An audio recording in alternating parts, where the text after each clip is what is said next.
bienvenue ou re-bienvenue sur ma chaîne La Papote à Livres. Aujourd'hui je vous fais une vidéo spéciale puisque je vous fais ma pile à lire pour le Flower Book Challenge de Madame Errance. Donc le Flower Book Challenge, je vous conseille d'aller revoir sa vidéo tuto voilà, qui explique tout le principe du Flower Book Challenge. Donc le Flower Book Challenge, c'est quoi? C'est Madame Errance qui a décidé d'allier les couleurs et les fleurs. Donc elle en a choisi 7, dont une bonus. Cette année, eh ben, on va commencer tout de suite, hein, voilà.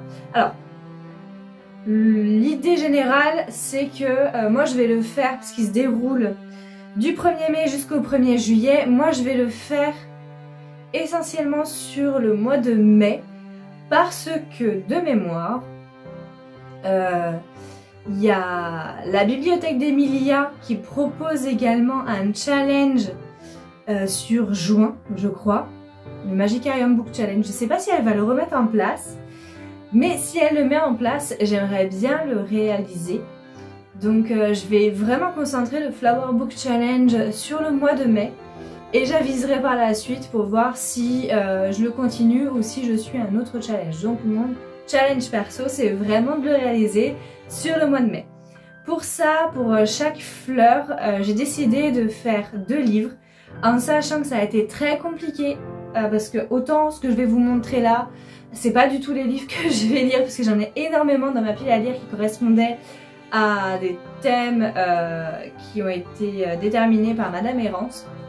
Mais je vous ai fait, j'en ai sélectionné 2 par fleur. Donc un avec la couverture qui correspond et le second avec les tropes qui correspondent. La première fleur, c'est l'encolie. Donc on part sur une couverture bleue, de la tristesse, de la solitude ou la nostalgie. Donc pour la couverture bleue, je décide de partir sur la première née de Amy Hermon chez Charleston.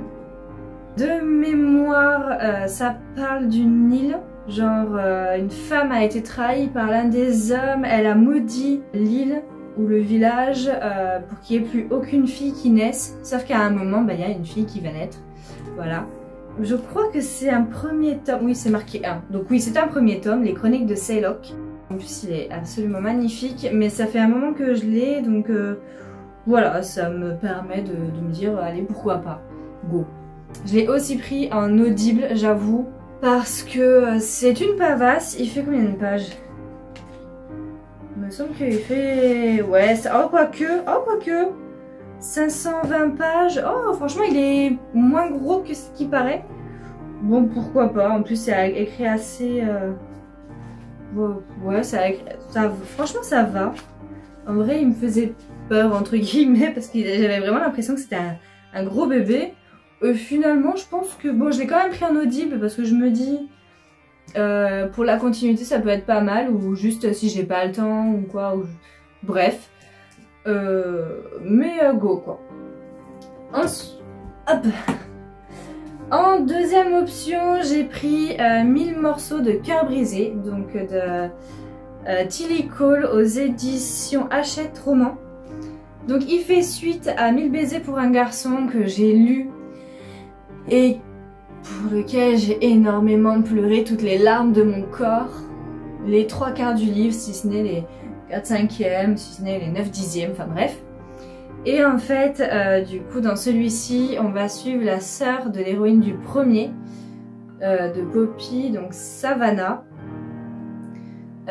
qui, suite à ce qui s'est passé dans le premier, essaie de se reconstruire. Voilà, je sais pas comment l'expliquer autrement sans vous spoiler complètement le premier. Même si c'est un peu marqué derrière, mais bon, je veux jouer le jeu. Si vous ne connaissez pas le premier, je ne vous spoil pas. Donc voilà. Et vu comment j'ai pleuré, en gros ça rentre vraiment dans nostalgie, tristesse, solitude. Pour moi, niveau chialax, c'est parti quoi. La deuxième fleur, c'est la Plumeria, donc on va prendre un livre de couleur jaune, fantastique ou fantasy. Donc, en couleur jaune, j'ai choisi, toujours dans la gaieté, le Burnout de Sophie Kinsella aux éditions Belfond. Voilà, on va suivre Sacha qui est en train d'accumuler jusqu'au burn-out, quoi. Le mécanisme du burn-out est quelque chose qui m'intéresse énormément parce que comme je travaille dans l'insertion, je suis amenée à accompagner les personnes qui ont connu les burn-out et en fait essayer d'en apprendre plus, même si je me suis renseignée et que je lis, etc. Mais essayer d'en apprendre plus d'une autre manière, à travers une histoire, ça peut être hyper intéressant et puis ça peut répondre à des questionnements ou m'amener d'autres angles de recherche. Donc ça peut être hyper, je l'ai déjà dit, mais hyper intéressant. Donc voilà, je l'ai mis dans ma pile à lire. On sait jamais. Ça fait un moment aussi que je l'ai lui, mais il faut avoir le bon mood. Perso là, il faut avoir un bon mood bien gai pour pouvoir enchaîner ça. En second livre, bon, il correspond quand même à la couverture jaune. J'ai pris Iron Flame de Rebecca Yarros chez Hugo Roman. Pour ceux qui sont passés totalement à côté de Force Wing, c'est l'histoire de Violette qui est obligée de rentrer dans l'académie des dragonniers et elle doit tout faire pour survivre, voilà. Et il y a le tome 3 qui sort en juin. Voilà, je l'ai acheté à sa sortie. Ma mère l'a lu parce que du coup j'ai acheté le 1, j'ai kiffé, je l'ai passé à ma mère, elle a kiffé. J'ai acheté le 2, je lui ai passé parce que j'étais dans une autre lecture. Elle m'a dit t'es sûre et tout, tu veux pas le commencer? Je dis non non, j'ai pas fini. Elle l'a dévoré, elle a kiffé et moi il a traîné. Donc je me dis bah c'est le bon moment, c'est le bon timing pour le lancer. Donc je vais en profiter et dans fantasy, fantastique, ça rentre pile quoi. Donc voilà, j'en profite. Et en plus il est quand même jaune, donc en plus je fais carton plein de ce côté-là. En troisième fleur, on a la Capucine. Donc la Capucine, c'est un livre de couleur orange, une victoire dans la lutte, la résilience et l'adversité. Donc en livre orange, j'ai pris cet espace dont j'ai manqué. Donc, niveau orange, il y a de l'orange et du rouge en vrai, voilà. C'est de Marion Dubé chez Chafouine Édition Roman. Pour la petite histoire, lui, il est dédicacé, je sais plus où. Voilà, il est dédicacé parce qu'en fait, je suis allée sur un salon à Montpellier. C'était pas la Foire Expo, c'était un salon Bio-Harmonie, je crois, un truc comme ça. Et l'autrice, elle était là et j'ai décidé de lui prendre 2 livres. Et en fait, celui-ci m'a bien plu. Parce que les thèmes abordés, c'est l'hypersensibilité et le burn-out. Donc là, je reviens un peu sur le thème du burn-out. Comme je vous dis que c'est quelque chose qui m'intrigue beaucoup et sur lequel je veux beaucoup me documenter, mais autrement. Et quand on parle de résilience, d'adversité, c'est vraiment ce côté-là. Donc là, ce qui a marqué derrière, c'est... j'apprends à définir et à faire respecter mes limites. Qui d'autre mieux que moi pourrait le faire? Donc clairement, adversité, victoire dans la lutte, je kiffe en fait. Et ça fait pareil, ça fait longtemps qu'il traîne dans ma palle et go, c'est le moment de les sortir. En second livre, j'ai pris La Bonne Fée. Voilà. Pour ceux qui ont regardé le vlog, vous le savez, lui, c'est mon chéri qui l'a offert. Donc, La Bonne Fée de Jen Calonita aux éditions Hachette Heroes. Donc, clairement, bah, ça parle des origines de la Bonne Fée. Et victoire dans la lutte, résilience, adversité, clairement, c'est la Bonne Fée et sa manière de lutter contre le mal, etc. etc. Donc, j'aime beaucoup. Et ça me permettait de le mettre dans ma pile à lire. Voilà. En quatrième fleur, on a l'Anthurium. Donc l'Anthurium, c'est un livre de couleur verte ou avec un livre pour se sentir bien et avec de l'hospitalité. Donc j'ai commencé avec L'Automne sans fin de Amy Avery aux éditions Sabran. Donc celui-ci, je l'ai acheté octobre, novembre, quelque chose comme ça. J'ai passé un peu le truc de l'automne, mais vous le savez, je suis capable de lire des livres de Noël en plein mois de mars. Donc l'automne ne fera pas exception. Et j'aime beaucoup l'idée qu'il y ait des êtres qui habitent dans un sort de monde parallèle et chacun font un échange au moment de changer de saison. Et ils ont comme assistant des mortels. Et en fait, à un moment, l'automne est coincé et on pense que c'est la mortelle qui l'assiste, qui est fautive. Bon, expliquer comme ça, c'est un peu tordu. C'est pas très compréhensible en fait. Mais je me comprends toute seule. Voilà. En fait, il y a un miroir qui les fait passer et il n'y a que l'humain qui peut activer le miroir. Mais là, le miroir ne marche pas. Du coup, tout le monde pense que c'est de la faute à elle. Et l'automne se retrouve bloqué dans le monde des humains. Et c'est le chaos. Donc voilà. Bon, j'aurais pu mettre dans du orange en vrai, hein, mais j'aime beaucoup. J'aime beaucoup, j'avais envie de le découvrir. Et go. En deuxième lecture pour cette fleur, j'avais choisi Le Cercle des amateurs de puzzle de Samuel Burr aux éditions Michel Lafon. Alors pourquoi lui? Tout simplement parce qu'on nous parle de Clayton Stumper, qui a été abandonné à la naissance et recueilli par la fondatrice du Cercle des amateurs de puzzle, Pippa Hasbrook. Après il y a le décès de Pippa, il y a Clayton qui fait une chasse au trésor et tout, mais quand même au niveau de l'hospitalité, le fait d'être un enfant abandonné, recueilli, je trouve ça absolument génial.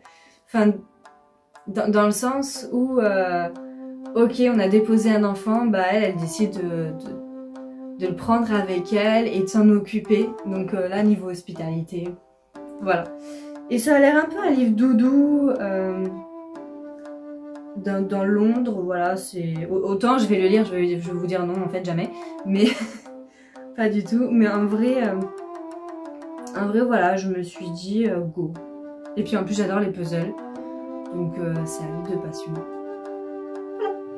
Ensuite vient la violette, donc un livre de couleur violet, un livre peu ou pas entendu parler, un livre qui a été discret.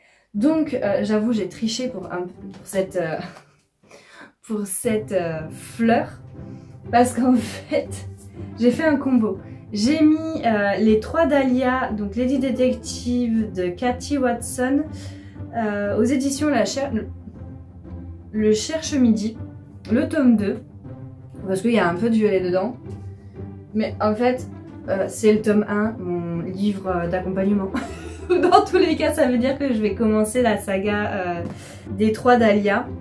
Pourquoi livre peu ou pas parler, discret? Parce qu'en vrai, lui, je l'ai découvert uniquement après lui.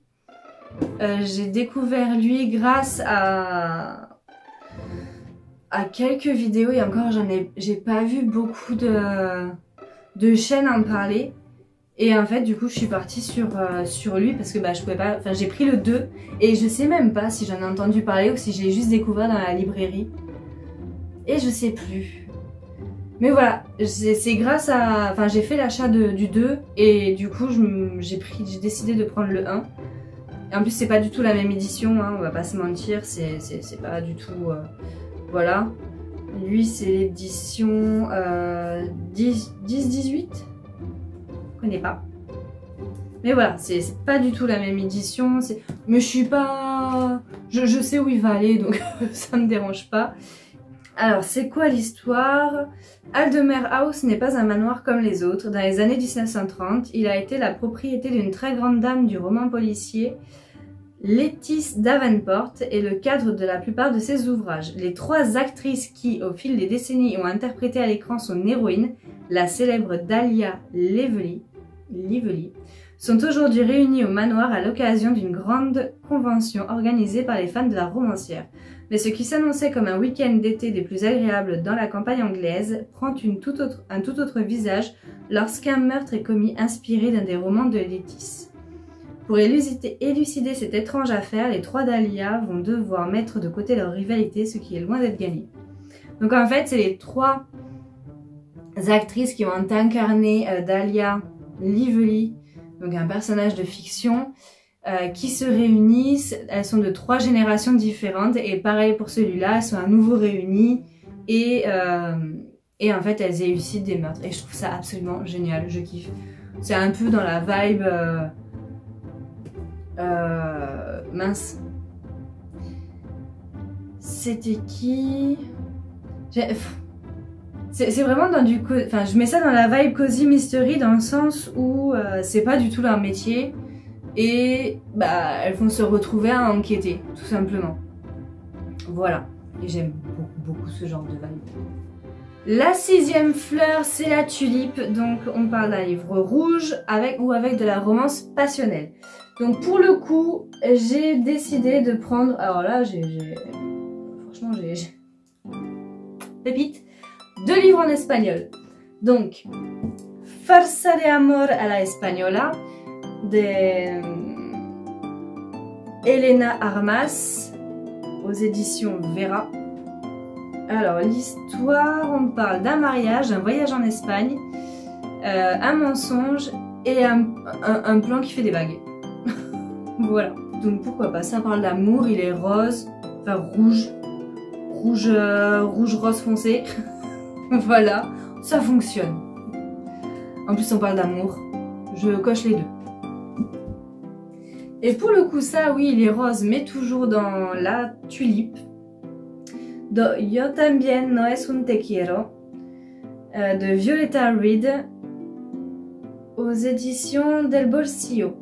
Donc celui-ci, je l'ai acheté pendant les vacances du jour de l'an, je crois. Donc, William Anderson est un écrivain de fantasy qui est reconnu. Raquel Garcia est une jeune espagnole qui est arrivée à New York, donc à New York, je vais y arriver, pour poursuivre son rêve, travailler dans une des maisons éditoriales les plus importantes du pays. Ce qu'elle n'imaginait pas, c'est qu'elle devrait avoir affaire à Anderson.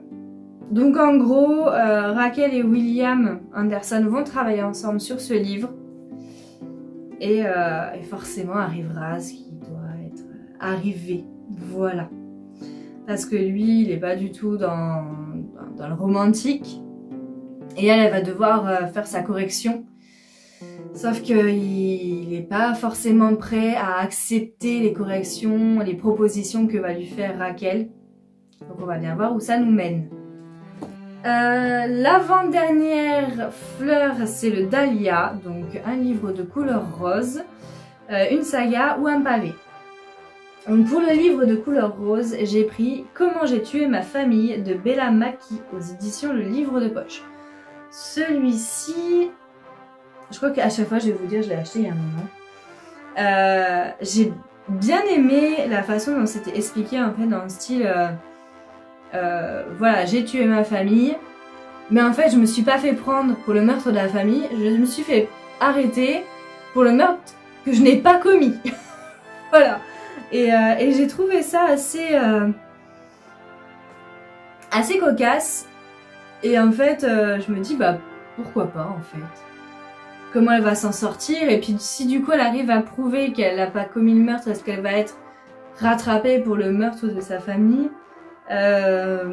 Voilà, ça a l'air marrant et complètement loufoque, donc bon.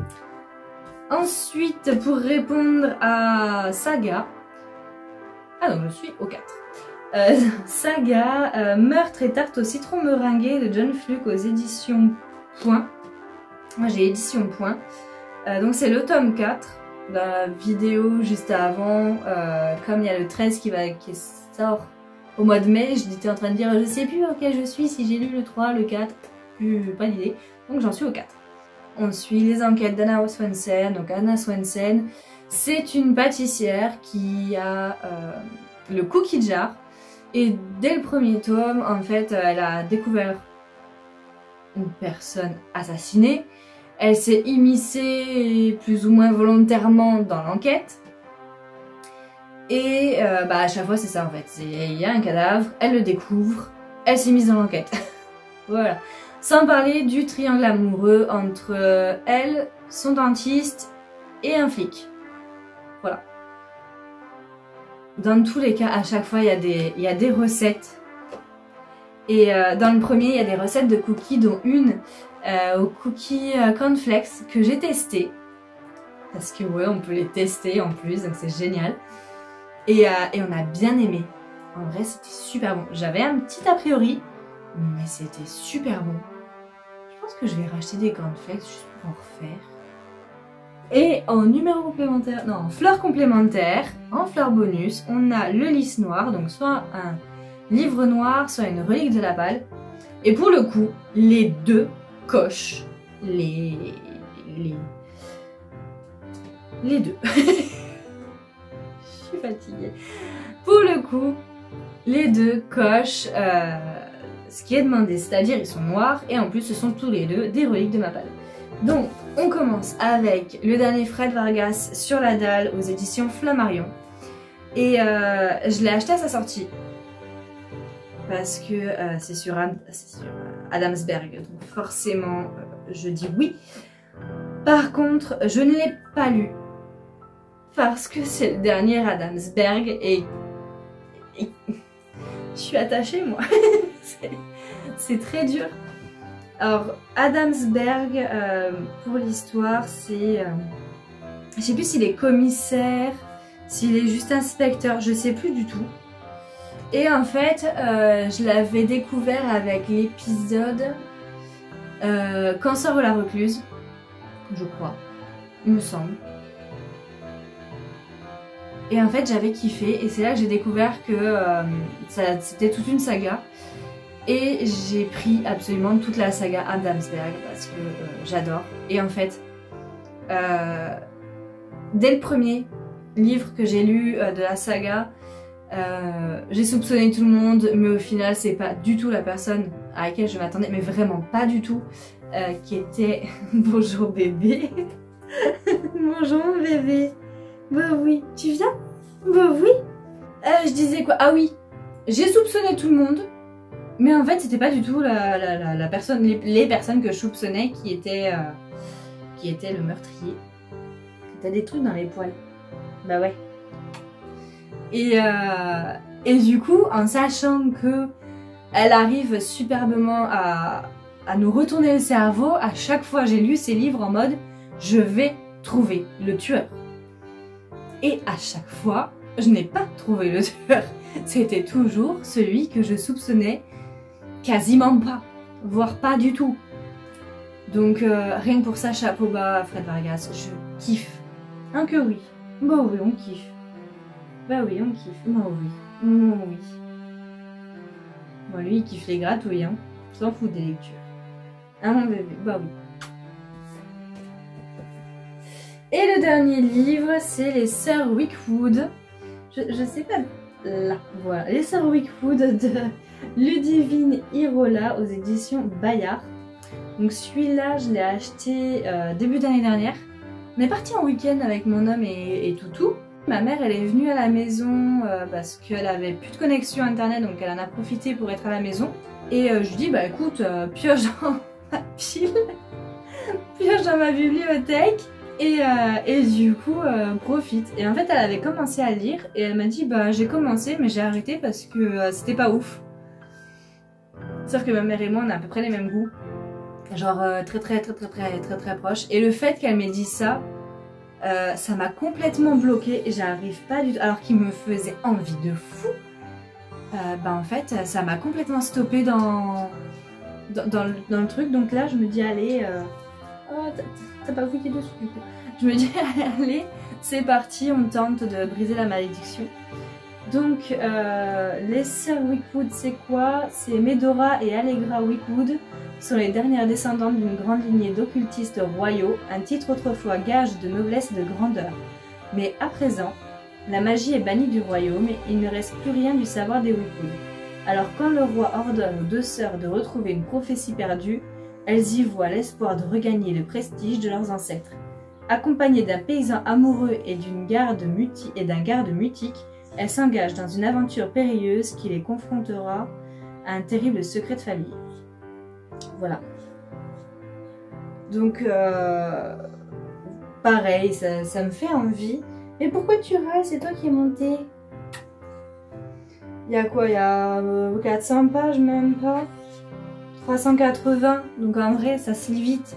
Juste, ma mère, elle m'a dit qu'elle avait pas trouvé ça ouf. Du coup, ça m'a complètement bloqué. Donc on va voir. On va voir, est-ce que je vais le DNF ou est-ce que, au contraire, moi je vais kiffer? On va voir. Donc voilà, vous avez un aperçu de potentiellement ma pile à lire pour Flower Book Challenge. Comme je vous ai dit, il y a moyen que finalement je prenne un tout autre livre parce que des livres noirs, j'en ai, des livres roses, romantiques, j'en ai, j'ai ce qu'il faut.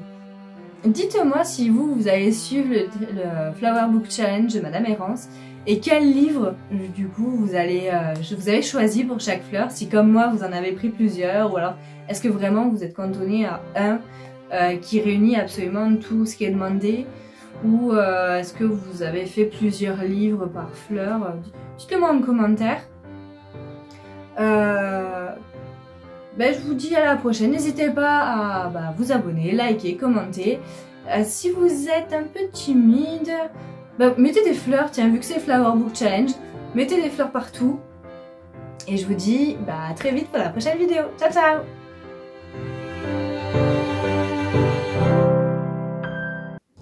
Bonne vidéo, mon amour. Merci mon cœur.